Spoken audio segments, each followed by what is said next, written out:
All right, everyone. Welcome to the latest podcast episode. I'm very excited to have Tom Ward here from the Tom Ward Show. I love what he's doing. He's putting out so much content, hooking up with a lot of celebrities, and getting all that golden nuggets and value to give out to the audience. I love it. If you don't know him, follow him. Thank you, man, for spending your time and effort to come on my show and just to have a conversation, man. Thank you. Of course, why not? I like what you're doing. I like what you're about. So I'm here. Cool, man. Appreciate it. So, again, let's just start with what Tom. Where Okay. you're from, and just kind of go from there, man. Oh, Who's Tom? Who's Tom Ward? who's Tom Ward? Just a skinny kid from New Jersey, basically. I'm from South Jersey. Jersey's kind of like two different states. So you have South Jersey, which is kind of a suburb of Philly, and then North Jersey, which is like a suburb of New York. So I grew up in Jersey, but I'm like an Eagles fan, and so I grew up about 20 miles from Philly. So that was kind of the city we went to. But yeah, just a normal kid growing up, like played sports and stuff. Was never the best, was never like the best student, was kind of just average, just a really everything. And then started partying hard late in high school, and then that kind of limited my college choices. And it took me 5 years and three colleges to get through school. So I was not setting the world on fire at all. And had some mental health issues and alcohol and drug issues that lasted pretty much most of my 20s. So my 20s were all, can I curse on here? Yeah, Or you no? do whatever you Oh, want. okay. My 20s were all fucked up. It was a complete disaster. Oof. I mean, just towards the end, like could barely hold a job. Was like living, either basically homeless, either crashing on friends' couches or living like in a Motel 6. If I, couldn't crash on any couches that night. And like just life was just in complete shambles. No car, license suspended, like just, I mean, as rock bottom as you could imagine. And long story short, I ended up finally cleaning up at 27, and then slowly kind of. So my career doesn't even really start till I was 27, because before that, I had some jobs that made some decent money some years, but most of my 20s were a complete disaster. Oh man. So what made you clean up at the age of 27, man? Like you going through all those hardships. Like what made that pivotal moment where you said, "Damn, I'm gonna change this for me"?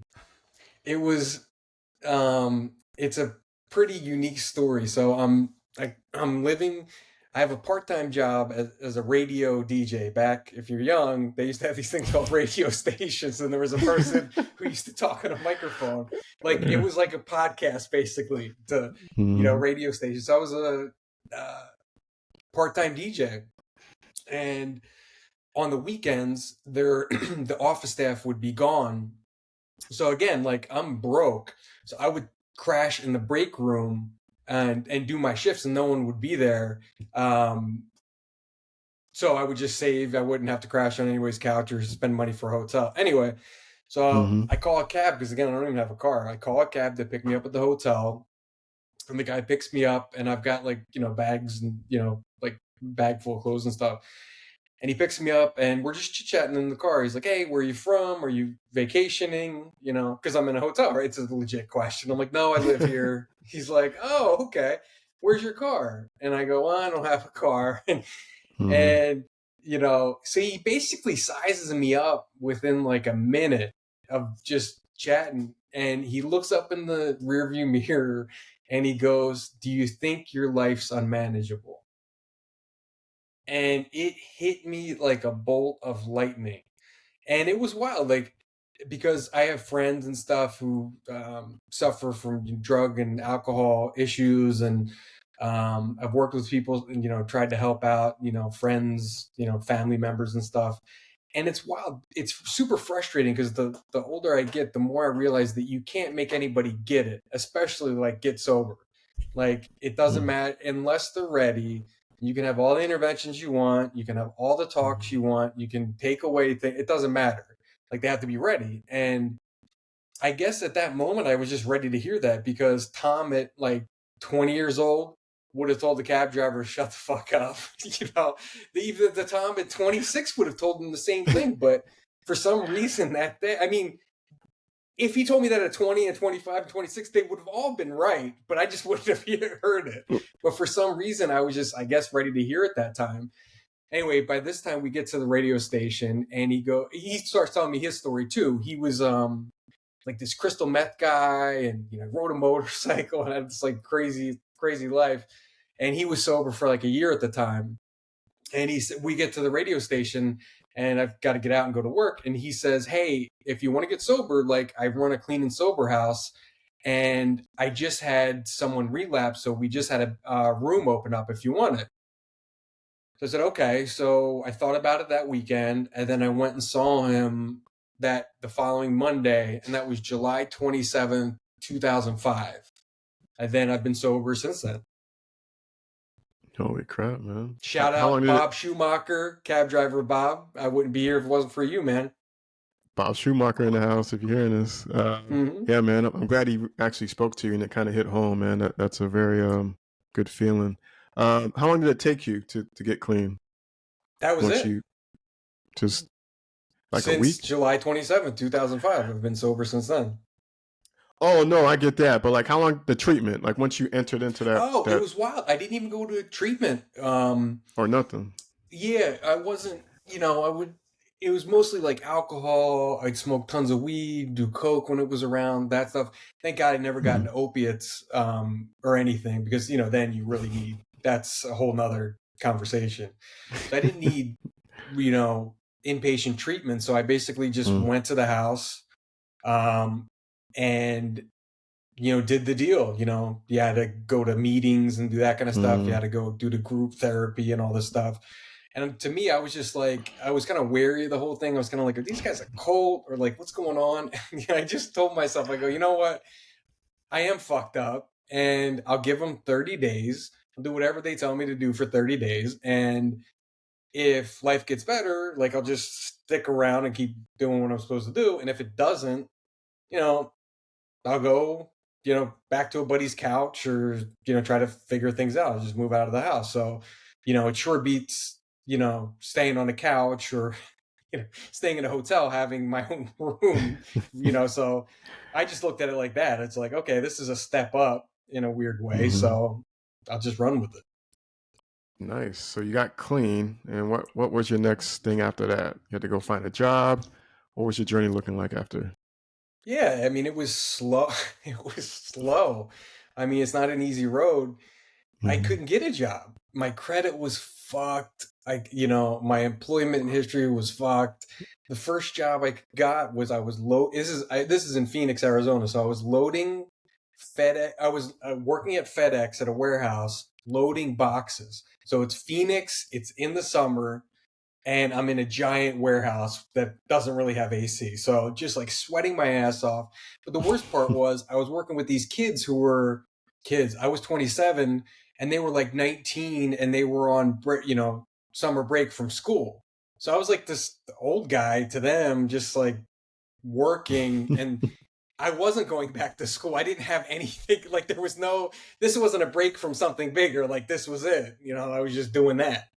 And, I did that for a while, and then I don't really remember what I did. I had a couple part-time, jobs, because at the time, mentally and stuff, I wasn't in shape to work a 40-hour work week anywhere. So I could only kind of handle a part-time job in the beginning. And it was enough to pay the rent there, which was really cheap. I didn't have any expenses at all, really. So the part-time job was fine, and it let me do all my sober activities, to keep me clean and everything. And then the first real job I got was probably, I don't know, 10 months after getting sober, maybe. I had a bicycle. I didn't even have a car. I'm 27. It's the summer in Phoenix, and I'm riding around on a fucking busted 10-speed looking for a job. So I just, there was a Toyota dealership by this house, and I was just like, I was always in sales before. So I was like, I could probably sell Toyotas. I don't know. So I went in, I said like, hey, are you hiring? And of course, if anybody's been there for the car business, they're always hiring because sales guys come and go every day. So yeah, of Mm-hmm. course. So I went, I got the interview, I did the interview, got the job, and then just started selling cars. And turned out I was pretty good at it and ended up staying in that business for like 5 years maybe, and was like the Mm-hmm. number one guy almost every month. Didn't rip anybody off. I know you're a car salesman, you have this like crazy image in your head, but like I just talk to people like I'm talking to you now, just like normal people, like, hey, what's going on, Terry? Like, what brings you in? Mm-hmm. What kind of car are you looking for? Like, can I help you? You know, I can tell you what I know about the cars and maybe point you in the right direction. So I just took that kind of approach and I just killed it. Sounds like it too. It's just by the way you explain it too. But you're coming off genuinely like wanting to help people, and I think that's a big thing when you're in sales anyway. Like it's not about you; it's about helping out the other side, right? So you did that for 5 years. Cool, Mm-hmm. killed it in sales. I guess that wasn't good enough for you. Did you kind of pivot it into something else after? Yeah, I mean, it was a good job, and I still have friends. A couple of my best friends are from those days that I still talk to all the time. But you're working retail, so you're working nights, you're working every holiday, you're working Mm-hmm. every weekend. Your days off are like Tuesday and a Thursday, like when no one else is off. So you're just it's not the greatest work life balance at all. So Mm-hmm. I was like, let me see if I can get like maybe a corporate sales job. So it was hard, it took a while to get one, but I ended up working for this manufacturing company that sold kitchen equipment. You know, we sold. It was like I did national accounts, so I had I had Whole Foods and Sprouts grocery stores, and I sold Mm-hmm. like I don't know $4 or $5 million of kitchen equipment to them, like bakery ovens and dishwashers and stuff like that, like industrial anything in the back part of the kitchen, like we sold like that kind of stuff. And I did that for like 10 years. And towards the end of that, about 5 years ago, I started, becoming a content creator. And I started that journey as a side hustle for 5 years before I ever went into it full time. Nice. So for 5 years, wow, man, you just killed it in sales, and then you went to pivot into content creator, that whole niche area. What made you want to do that? Just side hustle to make extra money, or just you just want to try it out? You think different passion came in mind, or? No, it wasn't even anything like that well thought out. It was because it wasn't really a career 5, 6 years ago. It wasn't like influencers. It wasn't even really a word used. There was no like now you say like, hey, I want to be a content creator, and everybody knows exactly what that Mm-hmm. means. They know somebody who has 500,000 followers on TikTok. You know what I mean? Like it's a normal thing now, but at the time Mm-hmm. it wasn't. I just read a book. It was called Reinventing You by this like thought leader named Dory Clark, and I was looking for a career change. Like it was a great job, but I didn't care about kitchen equipment. I didn't care about fucking grocery stores. It was just a job, And all of us, you watching this or listening to this, you got one. We all have just a job, Mm-hmm. right? And we just try to get through and do the best we can. But at the end of the day, it's like, who cares? I'm just here for a paycheck. I'm going to try to work as hard as I can and maybe get promoted. But like, I'm not going to waste much time thinking about this when I'm not working. And I just knew I don't know if it's delusional maybe, but I just always thought like I got something in me and I don't know what it is, but like I know I could do something better than this. Like I know I'm a creative guy and I always tell people this too. Like, I have a lot of 20-year-olds and stuff asking me for advice and they think they should have everything figured out. And I always tell the same story. It's like when LeBron James, I'm a huge basketball fan. When he was, and I hate LeBron, so fuck you, LeBron. MJ's the GOAT. Okay, let's get that out MJ of the is a way. goat. MJ is a So, but goat. LeBron is probably number two. But Yep. I'm not a huge fan. But LeBron James, if you went and saw him at 14 years old, you, him, and everyone in the gym knew he was going to play in the NBA, right? Yeah. Clear as day to everybody there. Well, for me, Terry, probably you and the person watching or listening, we didn't, at 14, it wasn't clear what we were going to do. And it may not be clear at 20. And it may not be clear at 30, like what that is. For me, I read the book, and for me, the only thing I'm good at is talking with people. That's it. I don't know how to hang a picture frame. I can't put together IKEA furniture. I have the worst fucking sense of direction ever. Like literally, I dropped my kids off at school today. I have to Apple Maps my way from my older daughter's school to my younger daughter's school. And my younger daughter just started going there, but I've been to the school probably 6 or 7 times. It's only 2 miles away from my older daughter's school, but I still have to map it. You don't fucking remember where it is. So I have like no other skills. Like I could just do this, right? And it's, I guess it's not a bad skill to have. You know, I wish I could play in the NBA, but you know, instead of this, but this is what I got. Oh, man. So anyway, back to your story. So I read this book. And her whole thing was like, you can change, and any of us can change our career path at any time. 40 years old, 25 years old, 50 years old. You can go on a totally different path, but you have to get evidence that you're knowledgeable and you're good at whatever you're going into. So like, say I wanted to be like a hip hop expert. Like I love hip hop. But you know, you look at me, you know, you're a 45-year-old white guy. Like, why are you a hip hop expert? And I would say, you're right. I have no evidence that I don't talk about hip hop publicly. You know what I mean? I'm not vlogging about the new Travis Scott album or anything. But if all of a sudden I start blogging about it, and all of a sudden I go on podcasts talking about it, and you know, all of a sudden, you know, making TikToks about, you know, new hip hop albums that came out. Then maybe after like a year or so, they go, oh, okay, this guy like is a hip hop guy. Okay. So that's the evidence you need to prove whatever your new thing is. And she said that like the cheapest and easiest way to get evidence in this is just writing, because no one writes anymore.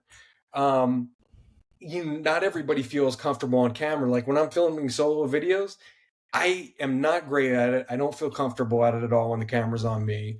And especially not back then. I couldn't have made anything, but I could write. You know, I could, decent enough writer, like I could write. So I was just writing. And there was no, I'm going to be a content creator, or there was really no end goal. There was just, all I would write, I started a little blog, tomward.com, and I would just write about my interests. And I'm interested in a lot of stuff. I'm really interested in music, health and fitness. I like business. I like marketing, social media.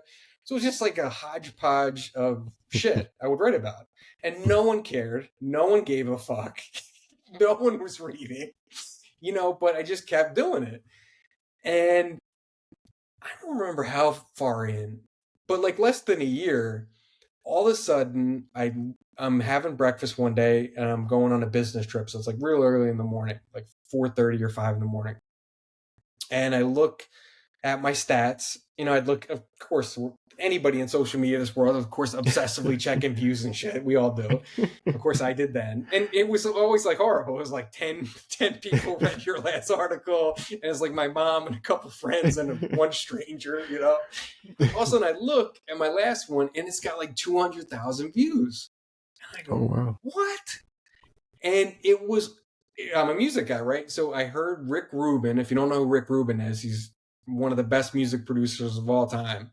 I heard him on a podcast, and he at the time, now he does interviews, and now he actually has a podcast. But back then, he never did interviews. So like I never knew anything like about him. So I heard this interview he did, and I just jotted down notes. And the article was just like 10 tips from Rick Rubin, you know, and it was simple, like I don't even remember, like 10 kind of creative tips from Rick, and I just, you know, jacked from the podcast and wrote my own words.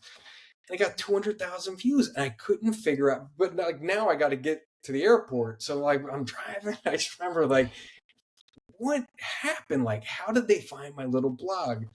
And then finally later, you know, I looked into it, and it all came from a post from Jessica Alba, the actress Jessica Alba. Somehow, I still don't know how, found my little article and shared it on LinkedIn and said like, yo, I love this article. You know, we love Rick, and like just a couple Mm-hmm. emojis or something.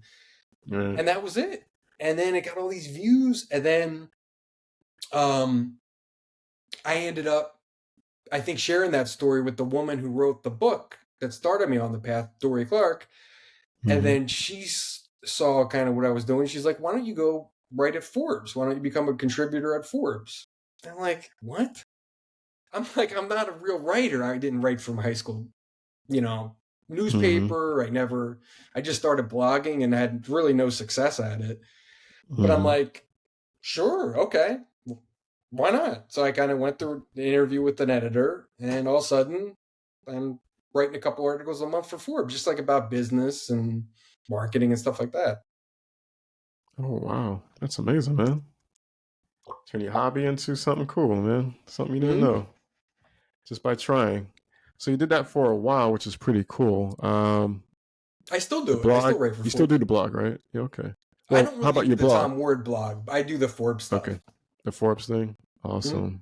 Oh, that's golden right there, man. So what you did the content creator role, like you kind of pivoted towards that. When did you decide you wanted to leave your corporate job to kind of focus full time on the side hustle, as you called it? About a year ago, so July of last year. Oh, okay. What Mm-hmm. was your thinking process? Were you scared? Were you nervous? Were you kind of like, yeah, I don't care, I'm just gonna do it? Like, what was No, your because I thinking have two process? kids. Like, I live in LA, which is very expensive. You know, I have a Mm-hmm. mortgage. You know, I have responsibilities now. So this, I didn't just say fuck it one day and hey, I'm gonna go try this. Hell no. So, um, you know, I got brand deals and stuff as I started to do YouTube more, and you know, views got better, and I just saved that money because I had a full time job and my wife works. So I just put that aside, like with the goal being like, I want to be able, I want to try this, like go all in for a year at some point. Mm-hmm. And yeah, I was scared to death. And looking back, it probably wasn't the best move. I'll tell you in a second why. But um, you know, I talked to friends, family, of course, my wife about it. Like forever, I drove them crazy. You know, I was miserable at my job, but really wasn't making nearly enough money at the YouTube stuff to equal my salary. So I Mm-hmm. was like trapped. I was like, what the fuck? Is this ever gonna happen? You know, I'm 45. Like I'm getting old. You know, like what am I gonna do? And Mm-hmm. then, you know, my wife, shout out to my wife, she supported me. She's like, you know, why don't you go try it? You've got the money set aside, so you can pay. You know, you can pay yourself the same check you were getting from your day job. So she knows she's getting the same amount deposited in our bank account every month. Mm-hmm. So, and then I budgeted it where I could pay for like the production, you know, renting a studio if we did in person, and hiring camera guy and editor. Like I went over the budget like forever, for months. And then finally just said, screw it, let's give it a shot. And quit my job and just started doing it full time. Cool, man. That's the way to do it. I mean, that's the only way to do it. But you plan it ahead, which is good. 'Cause a lot of people don't. They just kind of jump into it. But you had the stash to kind of hope, with your wife's permission, conversation to kind of help get that started. So you pivoted to the whole content creator. Was that when the Tom Ward show was blossoming or started because of that, or No, was I that was doing separate? that for about 5 years before I quit. Well, I've been doing it for 5 years. I was probably doing it for like 4 years when I quit. So I was doing it on the side. I Okay. do like a video a couple of times a month, no regular schedule. It would just depend. You know, I had work. So I, you know, would do it when I could, you know, like Hmm. write articles on Saturday. I worked like every Saturday I even work Saturdays now, but every Saturday when I was working full time for years, for 3 or 4 years, like almost every Saturday, my wife would take the kids up to her parents' house, and I would just sit in this office and just work for 10 hours while everybody else is having fun, golfing, going on boats, doing whatever people do. I was sitting here just grinding this out. And I mean, to anybody who wants to get in it, it really wasn't for the money, because the money wasn't no money was coming in at the beginning, like at all.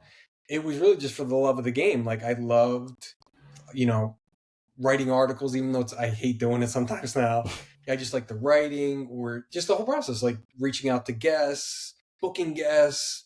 I love preparing for interviews. Even now, I love it. I spend probably 3-4 hours prepping for every interview. Probably more than I should, but I love it. The whole thing, picking what clips to put on social, the social media part. So yeah, so to answer your question, I was doing this for like almost 5 years before I decided to quit. Oh, wow. Okay. That's pretty cool. You said prepping, which is pretty cool when interviewing folks, right? What's your whole thought process with that procedure for you? Like, how would you get those prepping done? Is it just online research? Is it more like doing other interviews and seeing what they're talking about? Or is it like writing for you where you already know what you want to do and ask and kind of go from there? No, for me, it's like, so what I do is I'll take one or maybe two interviews, like if they're like on a bunch of podcasts, I'll pick like the best show and listen to that Mm-hmm. one, maybe another one, but usually they're like hour and a half. So there's like an hour and a half right there, but it's actually longer because I'm listening to it, pausing, taking notes. Mm-hmm. So, it takes me a couple hours to get through that. And then I don't want to listen to any more interviews because I don't want to like, um, copy anybody's style, or ask the same question that got a certain response. I don't want to kind of end up copying somebody subconsciously, so I usually only stick to listening to one interview. Then I read a lot of articles about them. I'll look at their socials, spend a lot of time looking at what they're posting, what kind of content they're posting on all platforms. Usually I cover business too, so these people usually have businesses, so I'll kind of look at their site. I'll Mm-hmm. Google how the businesses are doing, all that stuff. So then I have pages of notes, and then my process is the only question. If you look at my interviews, I always have like the paper stapled together with notes, but I never look at the notes. I don't even know why I bring them anymore. I guess it's like just safety. It's like a Exactly. crutch, I guess. Yep. So I kind of organize all those notes into questions, like in the order I want the conversation to go. But but it never goes the way I plan. I only have control of one question, the first one.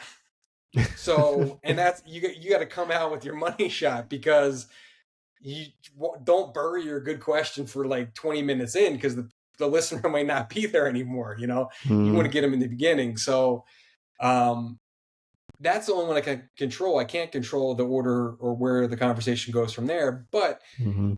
the prep for me is really important, because no matter where the conversation goes, unless it goes somewhere really off the rails, I'm okay. If they start talking about this part of their life, I already know that. I was going to talk about it later, but they want to talk about it now. So, okay, I'm cool.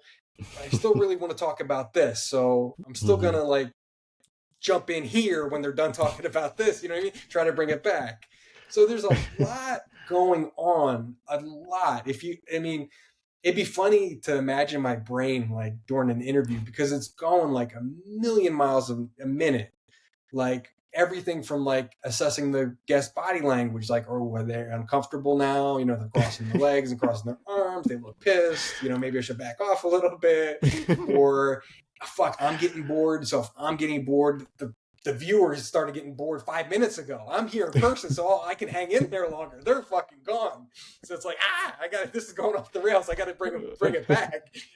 So there's just like a million things like going that like a million miles a minute.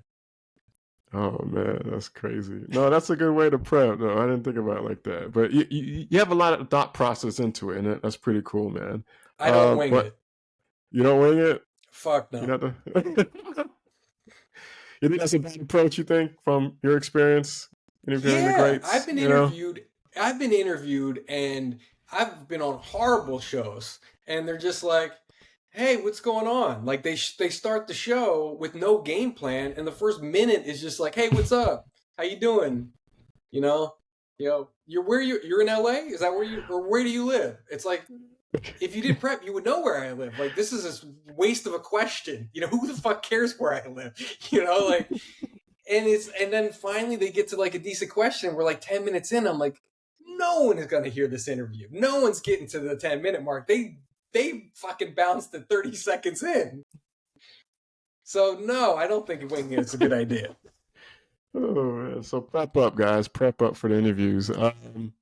Well, it's all good to know. The big catcher here is you're getting all these great celebrities, big high profile people. How the heck are you doing that? Like, what tips would someone have to do if they're in the same industry as you or whatever? Just trying to get a hold of someone that's famous. What should they do to kind of get their attention and to try to get them booked? That is the number one question I always get because, you know, my channel is relatively small. I mean, I think I got like 55,000 subscribers on YouTube. So not huge enough big to to get me. a Paris Hilton or anybody like that, but yet I've Mm-hmm. booked them. Well, the one thing I have on my side is Forbes. So usually for like a Paris Hilton, I'm interviewing her for Forbes. I'm going to do a Forbes article. And then I say, hey, Mm-hmm. do you mind if I film this for YouTube too? And my whole pitch is, and if you know, you may never be a contributor at Forbes watching this or anything like that, but you should take advice on how I approach it. So I'm writing an article for Forbes. You know, she said yes. Selfishly, I would love if they went on YouTube, but if they say no to YouTube, which that's what they do sometimes, I still do the Forbes article. Like, I'm not holding them hostage. But the way I pitch the YouTube is, hey, look, you promote whatever you want. I go, and I'll cut up clips for you to use on social. And especially with the influencers, because I would interview them about business and no one gave it, no one talked to them about business. So they love those clips and they want to share those like, hey, I'm not just some, dude with nice abs, or I'm not just a girl in a bikini. I actually run a multi-million-dollar business. So like they love those and want to share those. So I'm like, I'll cut up whatever you want. I'll provide them. You don't have to link to, I'm not asking you, you don't have to link to me, tag me, whatever. It'd be nice, but no obligation. I'll get you whatever you want. So like, I'm showing what I can give them, where sometimes I think other people, when they're approaching celebrities, is just like what they can get.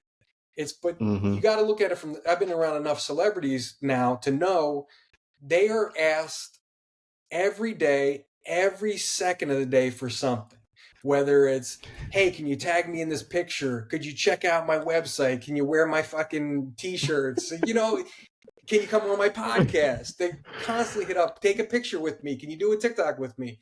All day long. So you don't want to be that person. You want to instead go, hey, look, Paris, I'm really interested in what you're doing in the metaverse. Love to interview you about that for Forbes. So she's like, no one's talking about what I'm doing in Roblox. Cool, okay. And hey, I would love to film it for you too, and you can get all these clips about you talking about your businesses and all the other stuff for social. So for her, it's like, why wouldn't I? I get a Forbes article. That's always good. I get all these social clips because everybody needs content, even the celebrities. They got to churn it out every single day. So I'm giving them free content and the kind of content they want. So why would they say no? So it's pretty simple to me to get these guests now. It's just, and my advice to you, I know if you're watching or listening to this, you go, okay, that's great. I don't write for Forbes. I got a little podcast no one's listening to. I get it. I've been there. No, I get it. But that's no excuse. The one lesson you can take from me is you need to align yourself with a bigger platform than yours and use that to your advantage. So for me, it was a connection to Forbes, which got me in the room with a lot of people. For you, it might not be that, but for you, it may be, a blog, somebody's newsletter. Write for these people, offer somebody else with a big platform free content.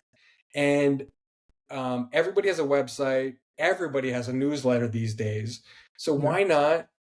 Hey, I'll write a couple articles for you a week. I won't even charge you. And, if you let me maybe promote my podcast on there or something, maybe include a link to my podcast in each one. So whether you're aligning yourself with a big podcast and you're doing free editing for them, or a YouTube where you're helping out with pulling social media clips, or it's a newsletter or a blog you're offering to write for free. You got to give something to get something. So give first and then ask. People always ask first and then don't even get to the giving part. You know what I mean? It's like, I'm not the smartest guy in the world, but like, just be the opposite of what every other asshole's doing, you know? Always give. That's a good point, man. I think that's golden. I think I heard a lot of people say about giving, but I think yours is probably right on point, especially if you want to give value and get the same in return, hopefully. Wow. Is there anyone on your list that you want to interview next? Like, what's your? I know you have a list, right? You must have a list of people you're like, oh my gosh, I want to interview them. Like, sure. What's that list looking like for you? I use a Google. What is it? Sheets is their spreadsheets. I use the Sheets app or whatever, and in my phone, so I could just add to it. You know, if I'm on my phone. But there's probably 300 or so names on it. Okay. And booking guests is tricky because you always need something like you need somebody next week. So you got to think short term, like, oh shit, like me, I need to book a guest for like 2 weeks from now. So today I'm going to spend a couple hours and I'm going to reach out to guests. So I need somebody short term. So there's short term and long term. To get Paris Hilton, it took me 8 months, probably time, of figuring out who her team was, who the right PR person was. This stuff takes time. She doesn't advertise this because they don't want to be bothered. So you really have to figure this shit out. Finding out finally who that person is, starting to pitch them. You don't hear back from them 2 weeks, following up. Then they get back to you and tell you to reach out in August. Then August comes around, so you make yourself known. I mean, all that stuff takes time. But in the meantime, you need guests every week. So you need smaller time people to fill those gaps. So if you look at my list, it's, I've got Rick Rubin's on there, Howard Stern's on there. They'll probably never sit down with me. But then I also have, maybe a medium-sized influencer or, maybe a startup guy that's not famous or something that I can book and, will come on the show whenever I ask them to. So that's kind of my approach to booking. And so, like I said, I have a spreadsheet. It's organized. It has all the contact info. When I, notes, so I know when the last time I emailed the person was, so I don't bombard them. I go, okay, I just emailed them 2 days ago. Shit, I'll, maybe I'll hold off for a little bit. So that's what I do. It's just a spreadsheet. Okay, cool, man. That's a great way to do it, man. So what's your plans coming up, man? Like you're doing all this great content, interviewing great individuals, high profile people, but what's your goal for the rest of the year? It's funny. I'm actually looking for jobs because the experiment has not been a success, and I share that because one, I want to be honest, and two, to show that, well, I took the leap, didn't turn out financially the way I wanted to at all, didn't get traction. I kind of pivoted my content away from influencers more to business people. It was a huge kind of shift in content. So the existing followers weren't interested. So I could basically start over. So there's a bunch of reasons why, it didn't really, do as well as it did before. So I'm trying to figure out, what kind of job would allow me to kind of still do this, on the side where I don't have to keep it a secret like I did at my last job, where I can use what I learned for the last year and apply that with my sales background to something else. So I'm looking at startups and, working at media companies and stuff like that. So I'm looking at different jobs. So that's kind of where I'm at for the rest of the year. That, and just to, continue to kind of improve my content. I went on a podcast last week and it blew up, and I think I got like 15,000 followers in 2 days on YouTube, which a YouTube follower is hard to get. It's getting a TikTok follower is a lot easier than getting a YouTube subscriber. So that kind of changed things a little bit too. People are more engaged and stuff like that. So I don't know. So the point is, I want to keep doing the content and keep that momentum going. While also, hey, I spent a lot of money, lost money this year, so I need to kind of stop losing money and start making money again. So that's one. Mm-hmm. But looking back, though, I'm kind of laughing about it. I wasn't always laughing about this. There was constant beating myself up every week, posting, not getting the traction I want, Mm-hmm. second guessing myself, doubting myself, telling myself I'm a loser and I'm a failure and a piece of shit, and just all the internal stuff that goes on. But I've kind of made peace with it, of where it is. And looking back, I wouldn't have changed it. I would have still taken this year and done this, because Mm-hmm. who else? I mean, talk about a blessing. Who else at 45 years old in a regular, boring job like we all got gets to stop and take the next year pursuing a passion? Like this, I'm truly interested. Terry, I'm interested in you. I'm interested in the person I'm sitting down with. I'm just interested in people. And I get to spend the next year hanging out with some of the, most interesting and famous people out there. So like, Mm-hmm. I mean, shit, I got to hang at Paris Hilton's house for an afternoon. It's pretty fucking cool. You know what I mean? I got to sit in Oscar De La Hoya's office and talk boxing. I'm a big box fan. I'm like, that's pretty fucking cool. You know what I mean? I got Yeah. Charli D'Amelio. I interviewed her and she's giving me TikTok advice after the interview. It's pretty fucking cool, Like, so I wouldn't change that. And it was a great experience. And hopefully, if somebody's watching this and, wants to do something else, you can. I was 44 when I quit my job, where most people are like at that age are trapped in an industry or a job and they're stuck and they're Mm-hmm. just going to ride it out for 20 more years until they retire. And that's that. It's a wrap. So It's a wrap. I just want to say that you can do something different. You got to kind of figure out what your strength is. No, LeBron knew he was a basketball player. I Mm-hmm. finally realized I was good at talking to people. You just got to figure out what that thing is, and then just work hard at it. Perfect your craft. Exactly, man. Right, spot on. I would say, Tom. Kudos to you, man, because a lot of people are scared to kind of make that shift, that jump. And I'm proud of you, man. You're doing great things. I love what you're doing. Just keep writing it, and you're gonna explode, man.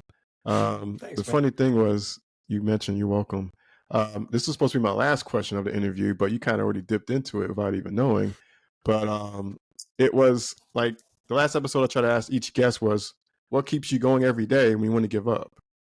And that's my question to you, to kind of, you've been through drugs and, you've been through the bad part of your life in the 20s to where you are now. You have a wife, kids, you're talking to great people. Like, what keeps you going when you had those rough times or you want to give up? You know, um, yeah, of course, my family's the most important thing, right? So Mm-hmm. scratch that, because that's the easy answer I'm sure everybody gives. For me, it's the little, and they've been slow trickles at some points, but it's that positive feedback. And maybe it's that one comment on a video that got 100 views that, Tom, I love this interview, or, hey, this made me think about something different, or, the best is like, hey, you inspired me to go, open up my online store. Or somebody just hit me up the other day. It's like, hey, I've been out of college for 3 years and you inspired me to go back and I just signed up for the next semester. I was like, who, me? I'm just a regular guy. Like, I actually somehow inspired somebody to go to school. So like, that to Mm-hmm. me, I am beyond grateful that anyone even cares. Like, I'm beyond grateful that you even are interested enough to sit and talk with me for an hour. Like, to me, that's what keeps me going. Like, people, for some reason care about my story, or they care about, or they like my interview style, or who I have on, or what I'm about. Like, so to me, that's what keeps me going. I mean, that's everything. That's everything indeed. Good way to put it, man. Very humble. I love that. Man, ooh. I think I saw one of your profiles, one of your photos. This is off topic, but it just shows as well. Like you had back surgery. Was that something you posted Yeah, about? man. Two So what months ago. happened? Yeah, what happened? I've always been physically active, like, worked out my whole life, and I started to just have like lower back pain, and it turned out it was a bad disc, like the disc right above your butt. That Mm-hmm. one had no fluid left in it.